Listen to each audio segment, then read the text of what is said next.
Muy buenos días a todas, a todos. La Comisión Interamericana de Derechos Humanos da inicio a la audiencia pública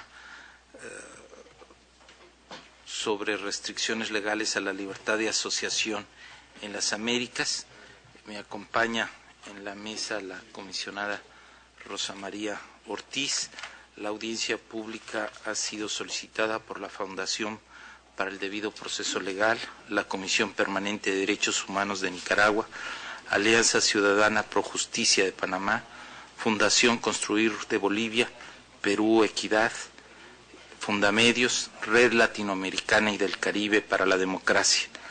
Les solicitaría a las organizaciones peticionarias que al momento de hacer uso de la palabra, la digna representación, que se sirvan presentar. Tienen un espacio de 30 minutos.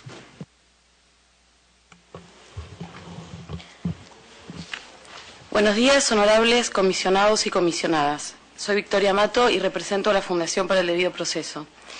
Me acompañan hoy Carla Sequeira, de la Comisión Permanente de Derechos Humanos de Nicaragua, Javier Mujica, de Perú Equidad, Carla Pinder, de la Alianza Ciudadana Pro Justicia de Panamá, Mauricio Alarcón, de Fundamedios Ecuador, Ramiro Orías, de la Fundación Construir de Bolivia, y Rosa Quintana, de la Red Latinoamericana y del Caribe para la Democracia. Agradecemos a la Comisión la concesión de esta audiencia. En el pasado, varios estados de la región se dedicaron a reprimir el trabajo de los defensores y defensoras de derechos humanos a través del uso de la violencia. Hoy lo hacen con otros métodos, menos violentos, pero no por eso menos serios.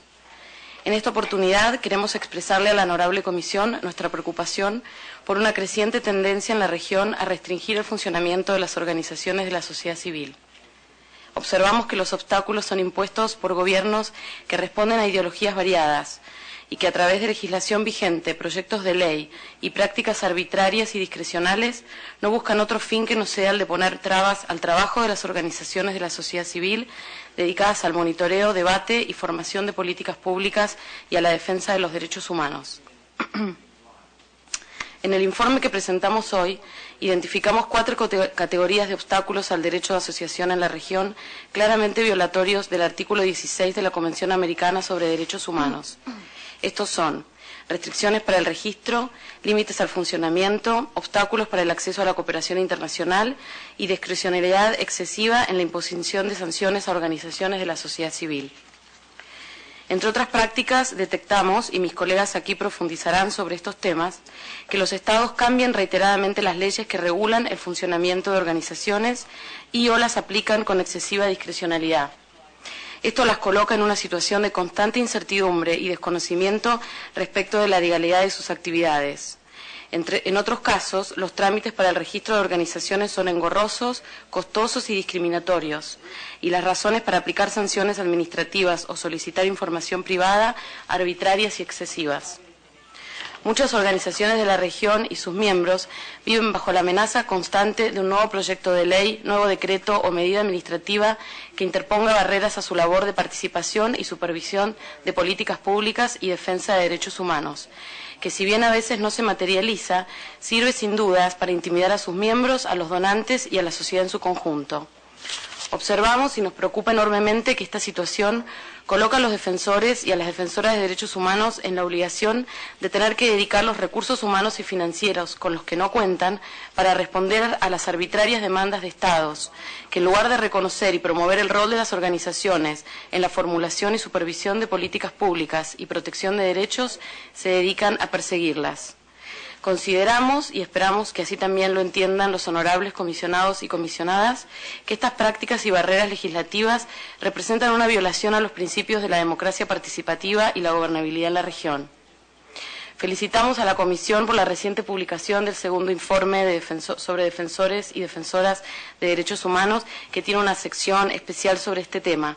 La información que aquí se presenta actualiza y da más detalles a lo ya señalado por la Comisión en ese informe. A continuación, le doy la palabra a mi colega de Nicaragua. Muy buenos días, Carla Sequeira, de la Comisión Permanente de Derechos Humanos. En Nicaragua se obstruye el libre ejercicio del derecho de asociación mediante el abuso y discrecionalidad por parte de los funcionarios del Estado desde la creación de una OSC y se extiende durante su ciclo de vida institucional. En el caso de Nicaragua es difícil obtener lo que es la personería jurídica, ya que el procedimiento es muy largo, engorroso y discrecional. La ley faculta a la Asamblea Nacional la aprobación o cancelación de la personería jurídica de las asociaciones. La situación se agrava por el hecho que para presentar la solicitud ante la Asamblea, esta debe de ser firmada por un diputado. Es decir, que en la práctica la OSC necesitan de un padrino dentro de la Asamblea para facilitar la obtención de la personería jurídica. Dependiendo del nivel de influencias que tenga el padrino, asegurará un procedimiento más expedito. La legislación actual obstaculiza la obtención de la personería jurídica, ya que no hay claridad en sus requisitos y no establece plazos para que la autoridad del Estado resuelva la solicitud, violando el derecho de petición. Por lo que el trámite se extiende demasiado dependiendo de la agenda y voluntad política de los funcionarios. El trámite puede durar años como consecuencia de la situación antes planteada. Los trámites administrativos están centralizados en la capital, lo que eleva los costos económicos para la obtención de la personería jurídica. Esto limita a las organizaciones de escasos recursos económicos. La discrecionalidad no se acaba solamente en la Asamblea. El alto nivel de discrecionalidad en la aplicación de la ley permite la creación de nuevos requisitos que la ley no establece en la misma. Por ejemplo, la constancia de cumplimiento el Estado obliga a tramitarla y es obtenida después de entregar ciertos documentos que son requeridos y evaluados dependiendo de la discreción del funcionario. Lo antes es el reflejo de la falta de reglamentación de la ley, lo cual propicia la creación de disposiciones discrecionales de los gobiernos de turno para aplicar sanciones que coarten el pleno ejercicio del derecho a la asociación. En la práctica también se utiliza la aplicación de otras leyes de la República para intimidar, acosar y obstaculizar el funcionamiento de la OSC. El Instituto Nicaragüense de Seguridad Social sancionó a la Comisión Permanente de Derechos Humanos, organismo que represento, con una multa de más de $1.000 por no incluir en el régimen de seguridad social a sus voluntarios, a pesar de que ninguno de ellos percibe un sueldo. Esto genera a la OSC altos costos y limita la obtención de voluntarios, así como la libertad de personas a defender los derechos humanos. El Estado trata de institucionalizar una instancia de participación partidaria mediante leyes que, como por ejemplo el Decreto 03/2007, con el objetivo de concentrar la participación sobre políticas públicas en aquellos grupos afines al partido de gobierno, excluyendo las otras formas de asociación existentes e incorporándolas como instancias de consulta en las políticas públicas. El 8 de marzo, desde el presente año, se reformó la Ley 40, Ley de Municipios, la cual le establece a los alcaldes que deben elaborar el presupuesto con amplia participación mediante el poder ciudadano, conocido también como CPC o GPC. Dentro de las amenazas que sufren la OSC está la promoción de un manual de ventanilla única de las asociaciones y fundaciones internacionales que, a pesar que no se aprobó, es utilizado como un mecanismo de presión, ya que la idea de ese manual es restringir el destino de financiamiento a organismos que no tuvieran personería jurídica o que trabajaran los temas de gobernabilidad y le concedía al Estado la facultad de suspender los permisos de operaciones en el país. La política del gobierno de Nicaragua hacia las organizaciones no gubernamentales internacionales ha provocado que se orienten sus programas de cooperación hacia otros lugares. En ese mismo orden, los gobiernos que tienen programas de cooperación con Nicaragua vienen anunciando el retiro de apoyo, como lo mencionó Soren Ping, ministro de Cooperación danesa, al expresar textualmente: esa es la decisión que el gobierno de Nicaragua ha tomado. Va a perjudicar a otros socios, algo que yo lamento profundamente. Para Dinamarca es indispensable que podamos apoyar a la sociedad civil, pero eso ya no es posible, dijo textualmente en un diario oficial. Bien, yo le concedo la palabra ahora también a mi compañera de Panamá.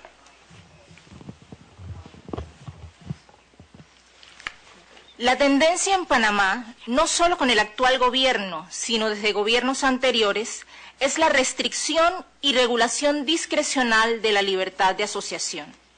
En cuanto al registro, el 99% de las solicitudes presentadas suele necesitar correcciones, según informó un funcionario que se encargó de la recepción de este trámite. Esto se encuentra plasmado en el estudio Entorno Legal de las organizaciones de sociedad civil que fue presentado adjunto. Lo anterior evidencia que el proceso de reconocimiento en Panamá es ambiguo, poco claro y desconocido por muchos, a pesar de la exigencia legal de que sea presentado mediante abogado o abogada. Para este registro se requiere la presentación de documentos constitutivos, sus respectivos refrendos, los estatutos, de igual manera su refrendo, lista de miembros de la Junta Directiva y un plan de trabajo para los primeros 5 años. Igualmente, se debe plasmar en los estatutos, además de una serie de datos identificativos de la organización, la existencia de un domicilio. Tal cual se observa, la información requerida es redundante, excesiva e impone cargas difíciles de cumplir y de alto costo económico para las OSC. Una vez se presenta la documentación, se revisten una serie de etapas administrativas de duración indeterminada, incluyendo una consulta sobre la viabilidad de la organización a otras entidades gubernamentales. Solo esta consulta puede durar meses y el trámite de registro completo podría tomar más de un año, sin garantía alguna del tiempo en que debe actuar la entidad ministerial. Esta tramitación debe presentarse en la sede central del Ministerio de Gobierno en la ciudad de Panamá, lo que en definitiva limita la presentación de solicitudes de organizaciones y grupos procedentes del interior de la República, ya que se traduce en gastos de movilización. Otro aspecto que debemos destacar es que las normas que regulan tanto el registro como el funcionamiento y obligaciones de las OSC en Panamá se encuentran dispersas en varios cuerpos legales de distinta jerarquía jurídica, leyes, decretos ejecutivos, decretos ministeriales, entre otros. Esto trae como consecuencia un desconocimiento general respecto a las regulaciones y obligaciones del sector, y que estas normas sean fácilmente modificables, lo que repercute en la certeza jurídica, aspecto preponderante al limitar y restringir derechos. Respecto a los fondos recibidos por las organizaciones, para el 2010 se fijó legalmente la obligación de colocar en una página web toda la información relacionada a las donaciones y donantes de cada organización y actualizar esta información mensualmente. Esta ley no contempla el procedimiento de fiscalización, los efectos de incumplimiento ni las sanciones aplicables, por lo que se constituye en una amenaza latente para cualquier organización que no cuente con los recursos necesarios para mantener una página web. Finalmente, la norma que regula el reconocimiento de las organizaciones de sociedad civil establece como causal de revocatoria de la personería que se tenga información que una OSC se dedique a actividades ilícitas. Al respecto, establecer solamente el supuesto de recibir información, sin exigir constatación de la ilicitud y que no exista un procedimiento previamente fijado, otorga en definitiva una potestad revocatoria excesiva y constituye otra amenaza latente que podría ser utilizada de manera discrecional. Cedo la palabra a mi compañero de Ecuador. Buenos días, señores comisionados, señora comisionada. Mauricio Alarcón, Fundamedios de Ecuador. En nuestro país, una docena de decretos ejecutivos, acuerdos ministeriales y resoluciones regulan el accionar de la sociedad civil. El ordenamiento jurídico nacional no registra norma alguna de rango legal que garantice plenamente la libertad de asociación consagrada en la Constitución y en los tratados internacionales vigentes en nuestro país. En septiembre de 2002, entró en vigencia un reglamento para la aprobación, control y extinción de personas jurídicas de derecho privado con finalidad social y sin fines de lucro. En marzo de 2008, un decreto presidencial lo reformó, estableciendo una serie de restricciones a la creación y funcionamiento de organizaciones. Para constituir una fundación, federación o confederación de organizaciones, se exige un patrimonio mínimo de $4,000 en efectivo que deben estar depositados en una cuenta de banco. Para constituir una compañía, se exige el 10% de este monto, es decir, $400. Este requisito patrimonial se ha constituido en la principal traba de un proceso de legalización, considerando que el salario básico en Ecuador no alcanza siquiera los $300 mensuales. Se crea además el Registro Único de Organizaciones de la Sociedad Civil y se fija la obligación general de que las organizaciones presenten actas de asambleas, informes económicos y de auditoría, reciban o no fondos públicos, así como cualquier otra información requerida que se refiera a sus actividades. En cuanto a su disolución, se establece como causal el comprometer los intereses del Estado, término debatido por su amplia subjetividad. No se consagra garantía alguna al debido proceso, pues se dan por terminadas las actividades de una OSC a partir de un estudio de caso y una resolución motivada de la autoridad administrativa, simples actuaciones unilaterales. A partir de la entrada en vigencia de este decreto, y en consecuencia del mismo, se han producido hechos como el retiro del permiso de funcionamiento de Acción Ecológica, una de las organizaciones ambientales de más larga trayectoria en el país, aduciendo incumplimiento y desvío de los fines para los que fue constituida, respecto de lo cual incluso el presidente Rafael Correa señaló que se depuraría a las ONGs por involucrarse en política. A mediados de 2011, un nuevo decreto ejecutivo regula a las organizaciones no gubernamentales extranjeras y a la cooperación internacional. Las OSCs deben solicitar en este caso permiso para realizar actividades a la Secretaría Técnica de Cooperación Internacional, denominada CETESI, que es la responsable de investigar la legalidad, solvencia y seriedad del solicitante, tanto dentro como fuera del país, luego de lo cual puede suscribir un convenio de funcionamiento. Se fija además la prohibición a las organizaciones extranjeras de intermediar, implementar o ejecutar planes, programas o proyectos financiados con recursos de la cooperación internacional no reembolsable de fuente bilateral o multilateral bajo sanción de terminación anticipada del convenio. La norma prohíbe además que la ONG, su personal del exterior autorizado para trabajar en el país y sus familiares realicen actividades, y cito textualmente, de injerencia política y o proselitistas, cayendo una vez más en la poca claridad de la norma y la consiguiente subjetividad. Finalmente, hace un mes, a través de otro decreto presidencial de apenas 2 artículos, se han regulado las actividades del voluntariado, que en un gran número de casos es la razón misma de existir de una organización social. El voluntariado es la máxima expresión de una persona que cree en una causa justa, es la esencia de nuestras organizaciones. Yo soy voluntario en varias organizaciones y como yo, hay miles de personas más que empujan con convicción sus ideales. Sin embargo, a través de esta norma, someten el trabajo voluntario a la subjetividad de los funcionarios públicos, dejando a su discrecionalidad determinar si se trata o no de una forma de ocultar mecanismos de precarización laboral, abriendo el camino para que solo con una notificación de autoridad se suspenda el respectivo registro de la organización. Dejo en el uso de la palabra a mi colega de Perú. Buenos días, soy Javier Mujica del Centro de Políticas Públicas y Derechos Humanos Perú Equidad. En el Perú la tendencia anotada por mis colegas que me han antecedido no ha sido diferente. El amplio reconocimiento que la Constitución reconoce al derecho de asociación no condice con los sistemáticos intentos estatales de constreñirlo mediante leyes o iniciativas legislativas dirigidas a limitarlo o mediante prácticas que lo obstaculizan cuando no criminalizan su ejercicio.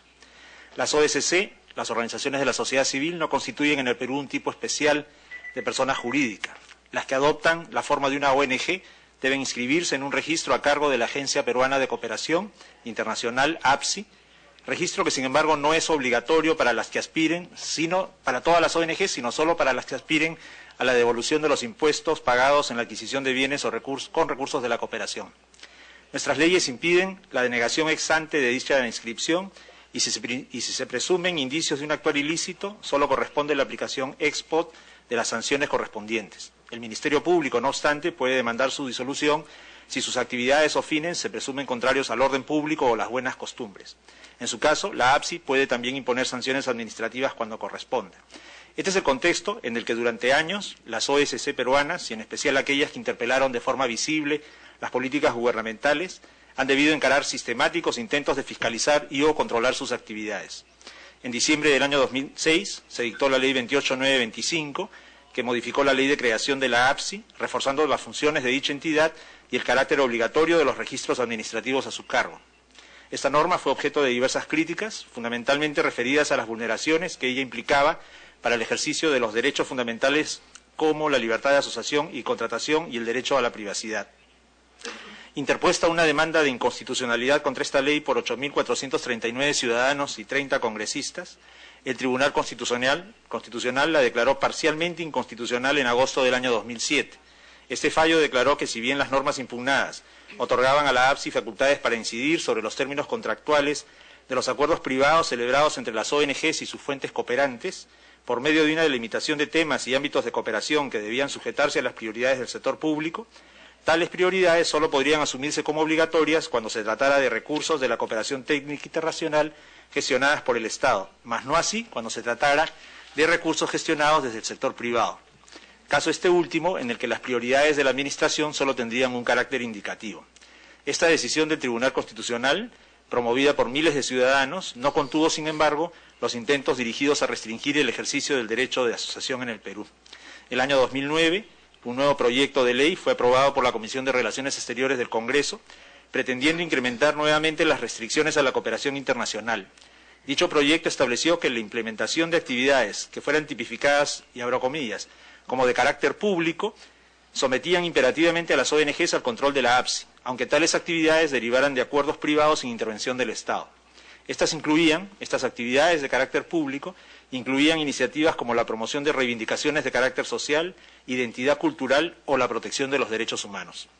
El proyecto no pasó en el Pleno del Congreso, gracias a la presión de la sociedad civil, pero ello no impidió que las ONG peruanas continuaran siendo víctimas de crecientes formas de hostigamiento administrativo. Por ejemplo, mediante investigaciones contra ONGs como Cooperación y el Instituto de Defensa Legal, o contra la Asociación Interétnica de Desarrollo de la Selva Peruana, a la que además se le emplazó para disolverla por haber participado en un paro amazónico, solicitud que sin embargo no prosperó. Otro tanto ocurre con los señalamientos formulados por la Coordinadora Nacional de Derechos Humanos, que ha denunciado sistemáticamente el hostigamiento administrativo que sufren las organizaciones sindicales, afectadas por demoras injustificadas o una interpretación frecuentemente arbitraria de los requisitos para su registro o la implementación de sus actividades regulares. Como consecuencia de lo anterior, las OSC peruanas en general no solo vieron gravemente amenazada su libertad de acción, sino que infelizmente y para perjuicio de los beneficiarios de su labor de promoción social, tuvieron que sacrificar una parte importante de su tiempo y recursos en defender ante la opinión pública y los estrados legislativos y judiciales el derecho que la sociedad y sus miembros tienen para organizarse en defensa de sus intereses y su propia dignidad. Paso la palabra ahora a mi colega de Bolivia. Señores comisionados, en Bolivia las organizaciones civiles también han venido enfrentando una erosión progresiva del entorno legal para su trabajo. Con relación al registro de las organizaciones de la sociedad civil, lamentablemente, en los últimos 2 años se han paralizado la aprobación de nuevas resoluciones de reconocimiento de personalidad jurídica para las organizaciones sin fines de lucro que trabajan en más de un departamento del país. Ocurre que con la Ley de Descentralización Administrativa de 1995 se modificó el procedimiento para la obtención de personalidad jurídica de las entidades sin fines de lucro, asignando directamente a los prefectos de departamento la atribución de otorgar personalidad jurídica con validez en todo el territorio nacional a las fundaciones, asociaciones y sociedades civiles constituidas en el territorio nacional o en el extranjero. Esto significó un gran avance, una gran agilización y desburocratización en el trámite, sobre todo para el gobierno central, puesto que trámites tan sencillos como estos se concentraban en La Paz, provenientes de todo el país, y como requerían la firma del presidente de la República, demoraban considerablemente su expedición. Sin embargo, con la nueva Constitución Política del Estado, se ha verificado un lamentable retroceso en la descentralización de este trámite. Su artículo 298 establece ahora que es competencia exclusiva del nivel central del Estado la otorgación de personalidad jurídica a organizaciones no gubernamentales, fundaciones y entidades civiles sin fines de lucro que desarrollan actividades en más de un departamento, dejando para los gobiernos departamentales el reconocimiento de estas organizaciones que desarrollan actividades en un solo departamento, lo que además no condice con el carácter unitario del Estado boliviano. Luego se le atribuyó al Ministerio de Autonomías y Descentralización el ejercicio de esta competencia nacional, entidad que no ha dado cumplimiento a esta labor. No se ha aprobado un reglamento para operacionalizar este trámite, ni se ha implementado la oficina encargada de otorgar las personerías jurídicas, lo que ha generado una gran obstrucción al trabajo, no solamente a la creación de nuevas organizaciones no gubernamentales, sino inclusive en la modificación de sus estatutos. Por otra parte, en cuanto a sus condiciones de funcionamiento y acceso al financiamiento, las organizaciones civiles bolivianas también tienen diversos desafíos. Los recientes casos de protesta social, como la Marcha Indígena del Oriente encabezada por la CIDOB, muestran un escenario de hostigamiento y estigmatización al sector no gubernamental. Por ejemplo, cuando se acusó a la ONG SEGIS de promover supuestamente esta movilización con recursos de la cooperación norteamericana. Esta estigmatización que constituye una restricción al acceso plural a la cooperación internacional. Lo mismo también se restringe el acceso de recursos nacionales. La ley establece que la exención de impuestos para entidades no lucrativas es una franquicia que procede siempre que estas organizaciones no realicen actividades comerciales. Esto consideramos que es grave porque se está generando una práctica extendida en la administración tributaria de rechazar e inclusive revocar las resoluciones de exención tributaria para aquellas entidades no lucrativas que generan sus propios ingresos mediante la venta de bienes y servicios, afectando la autosostenibilidad de las ONGs nacionales, acentuando la dependencia de recursos externos y desestimulando la generación de fondos locales. En este contexto, es además de particular preocupación la última creación de una comisión legislativa de tipo político para la fiscalización de ONGs, con el objetivo específico de investigar la participación de ONGs en la marcha del TIBNIS, en lugar de aplicar la institucionalidad vigente que asigna al Viceministerio de Inversión Pública y Financiamiento Externo como la instancia técnica gubernamental de supervisión al trabajo de las ONGs. Se ha definido además que esta comisión legislativa ad hoc aportará insumos para la elaboración de un proyecto de ley de control a las ONGs, que podría ser aprobado hasta junio de este año. Existe una gran incertidumbre en el país en relación al contenido de este texto que no se lo conoce, así como de la intencionalidad restrictiva con la que se presentó la idea de legislar. Por lo que consideramos que esta comisión debería seguir con atención este proceso y exhortar al gobierno boliviano para que cumpla con los estándares internacionales y buenas prácticas que deben regir esta materia.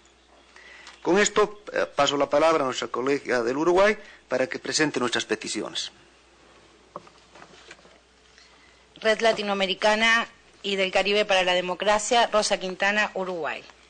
Por todo lo expresado, solicitamos a la Honorable Comisión Interamericana de Derechos Humanos que realice un informe especial sobre las limitaciones legales a la libertad de asociación en la región, incluyendo un análisis de buenas prácticas en esta materia, que considere elaborar una declaración de principios sobre libertad de asociación, tomando en consideración el importante avance que ha significado la adopción de la Declaración de Principios sobre Libertad de Expresión, aprobada por la CIDH en el año 2000.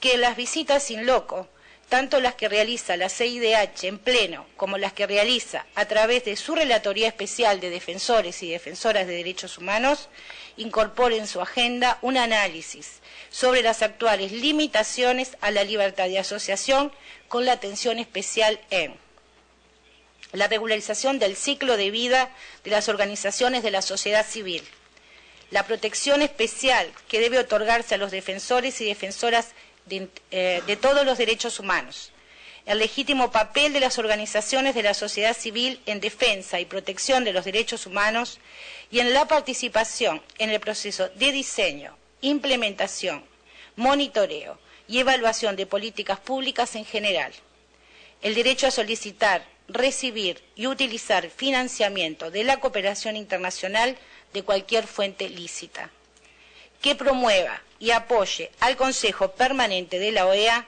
en la implementación de los compromisos incluidos en la resolución Promoción de los Derechos de Libertad de Reunión y de Asociación en las Américas, aprobada en junio de 2011, incluyendo la realización de una sesión especial para intercambiar experiencias, puntos de vista y prácticas óptimas con la participación de la sociedad civil, que a través de su Relatoría Especial de Defensores y Defensoras participe y colabore con representantes de la sociedad civil y funcionarios de gobierno en actividades de capacitación sobre este tema. Que en sus informes de país e informes anuales recomienda a los Estados, primero, garantizar y respetar la libertad de asociación, admitiendo sus limitaciones solos en aquellos casos prescritos por ley, no siendo permisibles aquellas establecidas por decreto de gobierno o mediante otro tipo de decisión administrativa. 2. Asegurar que cualquier limitación, además de ser prescrita por ley, deba ser necesaria en una sociedad democrática en interés de la seguridad nacional, de la seguridad pública y del orden público, para proteger la salud o la moral públicas o los derechos y libertades de los demás. 3. Promover la participación de organizaciones de la sociedad civil independientes, garantizando la diversidad y pluralidad de voces en la formación de políticas públicas. 4. Eliminar los obstáculos de las organizaciones de la sociedad civil en su acceso a los recursos de la cooperación internacional. 5. Exhortar a los Estados donantes a que continúen apoyando las organizaciones de la sociedad civil dedicadas a cualquier actividad lícita, incluida el desarrollo y el fortalecimiento de la democracia, sin dejar de manifestar y subrayar la preocupación y la necesidad de velar por los derechos de asociación en todo el hemisferio. Agradecemos vuestra atención. Muchas gracias. Gracias a las organizaciones peticionarias por su presentación. Tomamos nota de sus peticiones. Como se habrán percatado, se han incorporado a la presente audiencia pública el comisionado vicepresidente Felipe González, el comisionado Rodrigo Escobar y el licenciado Santiago Cantón, secretario ejecutivo de esta Comisión Interamericana. En relación con las barreras legales a la libertad de asociación en diversos países que se sirvieron presentar, yo le solicitaría, si ya sea ahora o en su oportunidad, por escrito, alguna información complementaria. Si tienen conocimiento de que se hubieran interpuesto en algunos países de los que se han señalado alguna acción o juicio de inconstitucionalidad con el fin de invalidar o inaplicar en casos concretos las normas legales que establecieran restricciones indebidas a la libertad de asociación. Y ya se ha mencionado un precedente en caso de Perú, pero también les solicitaría si hubiese habido en alguna experiencia de esta naturaleza y cuál habría sido el resultado. Y también si tienen conocimiento en relación a que en algún estado de la región ya se hubiese efectivamente sancionado con la disolución de alguna organización no gubernamental que recibiera financiamiento internacional para actividades de defensa de los derechos humanos, o lo que todavía sería más preocupante, donde se hubiera establecido alguna sanción penal a un defensor o defensora miembro de una organización por el hecho de que hubiese recibido cooperación internacional, con independencia de que estamos muy conscientes, y así lo hemos sostenido en el informe, el segundo informe sobre la situación de defensoras y defensores de derechos humanos, que la mera estigmatización que se podría eventualmente derivar de la existencia de un marco legal ya implica un obstáculo a la importante labor que desempeñan las defensoras y los defensores en una sociedad democrática. Yo le consultaría a mis colegas, el comisionado vicepresidente Felipe González. Muchas gracias, presidente. Le agradezco a las organizaciones por las presentaciones efectuadas. Yo quería hacer solamente un comentario en relación con los planteamientos que ustedes han hecho. Me parece que toda la labor que han desarrollado los organismos de la sociedad civil ante el sistema interamericano desde el comienzo de han sido fundamentales para el fortalecimiento del sistema interamericano, y en ese sentido me parece que desde la Comisión, como se ha expresado en el trabajo de la Relatoría sobre Defensores y Defensoras de Derechos Humanos, este es un tema que se le asigna la mayor importancia. La verdad es que la creatividad humana parece no tener límites, porque a lo largo de las últimas décadas se han visto en el continente americano una gran cantidad de formas de restricciones que en otra época se manifestaban de una manera muy burda, ¿no es cierto?, y que después, si se quiere, se han ido, entre comillas, sofisticando, buscando nuevas formas de restricción. Y me parece que en este sentido es muy importante que las organizaciones de la sociedad civil mantengan informada, como lo han hecho hasta ahora, a la Comisión Interamericana, para que ésta pueda monitorear adecuadamente la situación. Me parece además que es muy importante, tal cual se ha dado aquí en este mismo panel, que pueda existir y se garantice eso, una interacción fuerte entre los organismos de la sociedad civil a nivel interno e internacional. Históricamente también ha habido problemas, y no solo en las dictaduras, en algunos estados de la OEA al respecto, en términos, por ejemplo, de restringir la observación internacional en circunstancias que para las propias organizaciones locales era muy importante que eso ocurriera, tanto como un complemento para el monitoreo, para la difusión e incluso para darle más visibilidad a veces al trabajo de las organizaciones locales en situaciones de riesgo. Entonces creo que eso también es un punto importante a destacar y reitero la importancia que le asigna la Comisión al derecho a la libertad de asociación y al trabajo de las organizaciones de la sociedad civil. Gracias. El comisionado Rodrigo Escobar. Sí, también agradezco la presentación hecha por los peticionarios.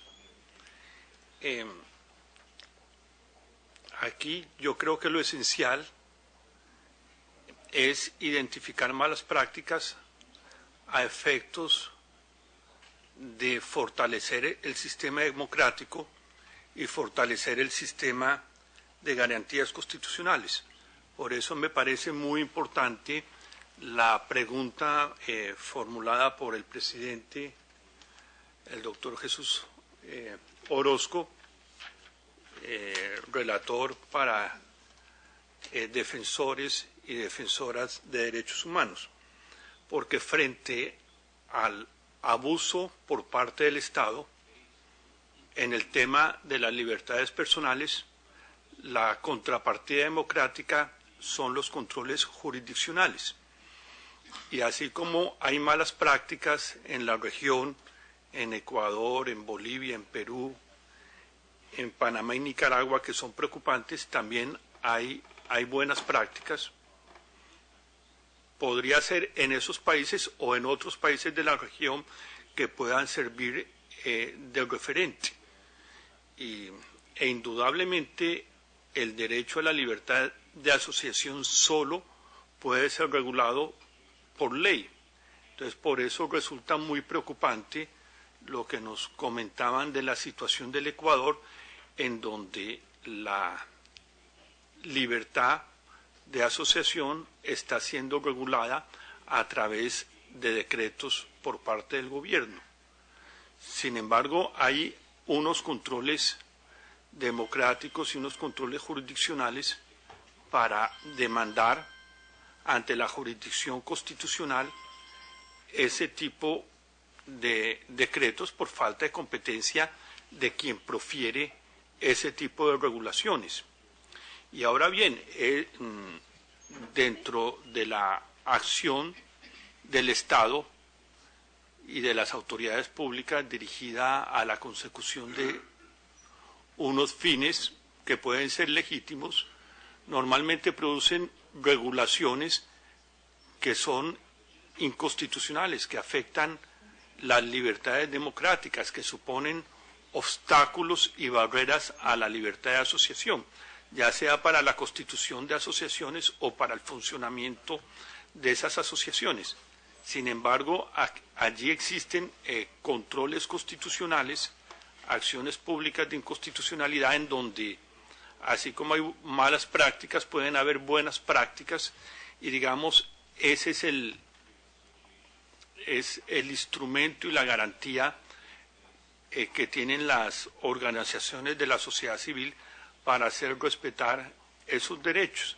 Entonces, por eso sí me parece muy importante si nos pudieran dar ejemplos de malas prácticas y de buenas prácticas en relación con la materia, qué experiencias tienen con las acciones de inconstitucionalidad frente a leyes que establecen obstáculos a la libertad de asociación, o qué experiencia tienen en relación con acciones frente a actos administrativos que atropellan las libertades de asociación. Entonces, ese era el punto sobre el cual quería que ahondáramos. Gracias, comisionado. La comisionada Rosa María Ortiz. También reitero las gracias a las y los peticionarios por esta posibilidad de debate, y teniendo en cuenta lo que ya mencionaron mis colegas, quisiera referirme al argumento que muchas veces utilizan las autoridades de los estados, diciendo que las organizaciones de la sociedad civil conocidas como ONGs en realidad no tienen una representación, que no representan a nadie más que a la cooperación que reciben.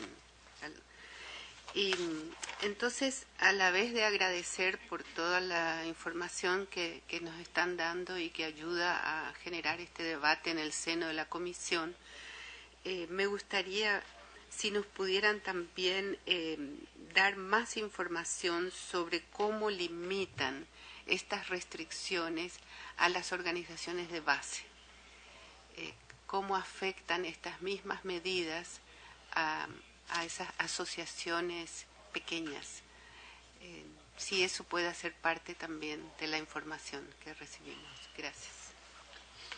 Gracias, comisionada. Tendrían el uso de la palabra las organizaciones peticionarias por 10 minutos. Agradecemos a los señores comisionados por sus preguntas y acertados comentarios. Efectivamente, en un Estado pleno de derecho, los ciudadanos tenemos la posibilidad de acceder a acciones que garanticen nuestros derechos y libertades, considerando que un pleno Estado de Derecho es aquel en el que existe una auténtica independencia entre las funciones del Estado.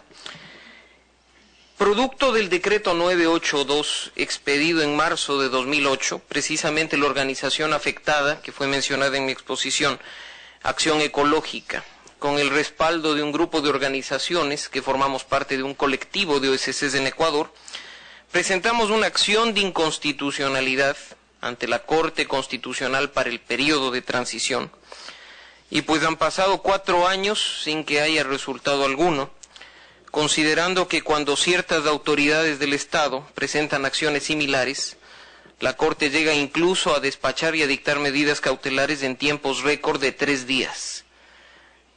Eso quiere decir, en definitiva, que en el Estado ecuatoriano no hay una igualdad en cuanto al acceso a la justicia constitucional, y esto es precisamente lo que en alguna medida deja en estado de indefensión a las organizaciones de la sociedad civil, que ven afectada la libertad de asociación precisamente por la vulneración del principio de legalidad, en el sentido de que son actuaciones unilaterales de la autoridad, que vía decreto ejecutivo, acuerdo ministerial o simple resolución administrativa, regulan trámites que convierten cada vez más engorroso el acceso a una personería jurídica. Y creo que en ese sentido también es importante mencionar un ejemplo.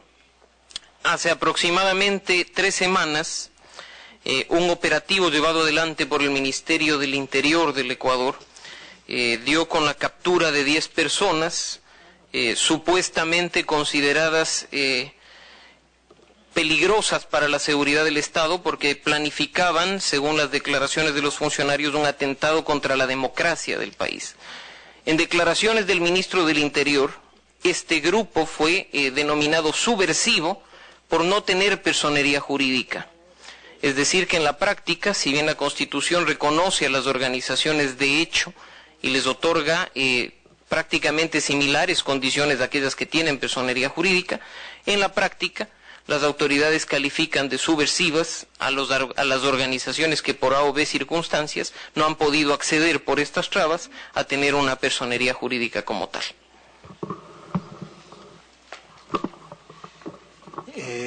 Yo quisiera hacer también un breve comentario. En primer lugar, compartir las expresiones del comisionado Felipe González. Creo que la creatividad de los propósitos de restricción de derechos es ilimitada, y si bien es cierto antes era más burda y se expresaba a través de asesinatos, ejecuciones extrajudiciales o desapariciones, hoy día tiene múltiples otras formas de expresión, no solamente a través de iniciativas legislativas o prácticas gubernamentales que constriñen el ejercicio del derecho de asociación, sino a través de muchos otros recursos, en los cuales a veces no hace falta solo que se aprueben normas, sino efectos intimidatorios, estigmatizantes, etcétera, ¿no?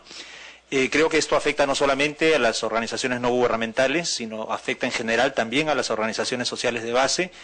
He mencionado el caso de las organizaciones sindicales que han visto reducida su capacidad organizativa hasta en 6 veces, por ejemplo, en el caso peruano, el establecimiento no solamente de barreras legales, sino de prácticas institucionales que impiden el ejercicio regular de sus actividades, pero eso afecta también a las organizaciones de las comunidades indígenas, amazónicas, cuando encaran problemas con industrias extractivas, y no solamente se refieren a limitaciones de carácter legal. La más importante organización amazónica del Perú, la Asociación Interétnica de Desarrollo de la Selva Peruana, ha sido intervenida 4 o 5 veces por la Agencia Peruana de Cooperación Internacional y también por las agencias tributarias, pero además se criminaliza a sus líderes, y ese es otro modo de constreñir el ejercicio del derecho de asociación. Es una práctica constante. Existen recursos judiciales que son implementados en contextos en los cuales naturalmente tiene que haber independencia de poderes y tiene que haber autonomía del Poder Judicial para resolver. Este ha sido nuestro caso después del fin del periodo autoritario del señor Fujimori, y esta iniciativa ciudadana está muy fuertemente influida por esa tradición. Las demandas no son solamente demandas de procuración individual, son presentadas con miles de firmas, hay un acompañamiento ciudadano bastante importante de las iniciativas rechazando las restricciones a la libertad de asociación. Además hay comunidades legislativas importantes que acompañan esos procesos. El propio Tribunal Constitucional aprovecha la oportunidad para generar estándares que permitan nuevas garantías de protección al derecho de asociación. El Tribunal Constitucional además hace referencias cada vez más constantes al control de convencionalidad y utiliza los estándares del sistema interamericano para reforzar esas garantías, y es un ciclo que fortalece a la sociedad civil en la defensa del Estado democrático de derecho. Esa sería en todo caso nuestra experiencia, naturalmente sujeta a los vaivenes de la coyuntura política y de las circunstancias que hay que tener siempre presentes. Bueno, en cuanto a la pregunta, ¿verdad?, de que si teníamos conocimiento, si se había sancionado o disuelto algún tipo de agencia de cooperación internacional, pues realmente en Nicaragua lo que ha pasado, más que se ha disuelto, es de que en primer lugar han habido coacciones, ¿verdad?, por parte del gobierno, que ha hecho de que la cooperación internacional voluntariamente se vaya fuera del país. Pero no solamente eso, en octubre del 2008, ¿verdad?, allanaron 2 agencias, dos OSC, ¿verdad?, de Nicaragua, MAN y 5, que yo creo que ustedes ya tienen un poco de conocimiento acerca de ese caso, pero las investigaciones no solamente se limitaron a esas 2 agencias, sino que también estaban iniciando investigaciones en otras organizaciones, incluyendo 2 agencias internacionales que fueron Forum CID y Oxfam de Gran Bretaña. Entonces, esas acciones, ¿verdad?, han tratado de que las diferentes organizaciones internacionales pues se vayan de Nicaragua. En el caso de que mayor información acerca de las asociaciones de base en Nicaragua, desgraciadamente, con la institucionalización de lo que es el poder ciudadano, que son una instancia de participación partidaria del gobierno, lo que han hecho es de que los comités de desarrollo municipales, que son las instancias de participación establecidas por la Ley de Participación Ciudadana, son excluidas dentro de las consultas y en todo lo relacionado a lo que es las políticas públicas. Directamente lo que son los gobiernos municipales han señalado de que ellos no van a trabajar con la parte de la sociedad civil, que ellos solamente van a trabajar con estas instancias de participación, excluyendo radicalmente a las asociaciones de pobladores, por ejemplo. Entonces, yo creo que eso es algo muy importante y que definitivamente limita lo que es el derecho de asociación desde las asociaciones barriales hasta las asociaciones más grandes como nosotros, ¿verdad? Como ONG. Brevemente. Sí, brevemente para simplemente con respecto a si tenemos buenas prácticas. Bueno, en esta audiencia nos hemos concentrado en las malas prácticas, pero sí es un tema que nos interesa continuar profundizando, y contamos con un informe que ha preparado la Red Latinoamericana y del Caribe para la Democracia, en donde se analiza este tema a nivel regional, y ahí sí hay identificadas buenas prácticas versus las malas prácticas que con mucho gusto se los adjuntaremos. Muchas gracias. Pues no, concluyeron. Les agradecemos nuevamente a las organizaciones peticionarias su presentación. Ciertamente la Comisión Interamericana de Derechos Humanos, a través de sus diversas relatorías y los mecanismos de protección a nuestra disposición, daremos seguimiento a las restricciones legales a la libertad de expresión que se presentan en algunos países en las Américas. Gracias. Continuamos a las 10:15.